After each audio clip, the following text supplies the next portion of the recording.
Hello, I'm Nick Deborah. I'm an independent educator in the fields of data visualization and dashboard design. And in this short video, I want to talk about showing a particular type of value, specifically deviation values.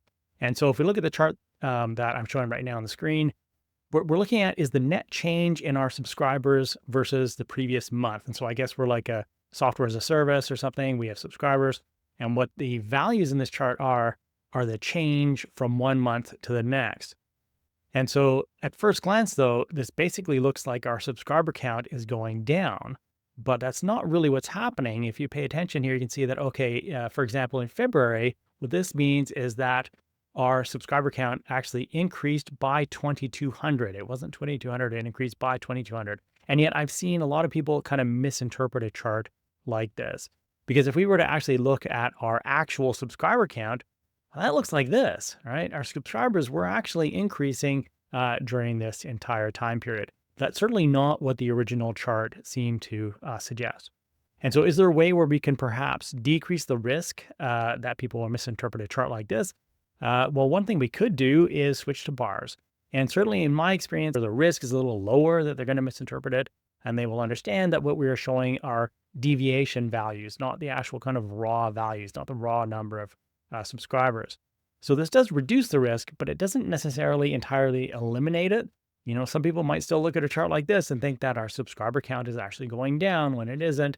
And so to be on the safe side, what I'll usually do is actually show both, right? I'll show the raw values and I'll also show the deviation values at the same time.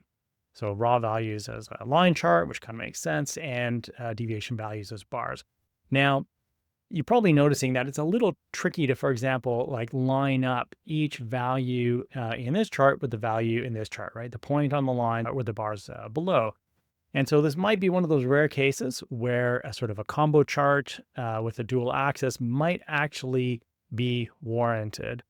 Because now, of course, it's easier to compare the points on the line and see, you know, that they are the same for the same time period as the corresponding bar. There is a risk, of course, with a chart like this, though, that people who are maybe a little bit less sophisticated might think that, oh, in October here, for example, our subscriber count at the end of October was actually much higher than the change in subscribers, which doesn't really make sense. You got to be careful with a chart like this. Another example, a slightly different kind of deviation value here, where in this case, we're looking at basically a deviation of our expenses from the budget for each month. And so again, for maybe less sophisticated users, or if people aren't paying attention, what are they going to think when they look at a chart like this? Expenses are going up, right? Expenses are increasing.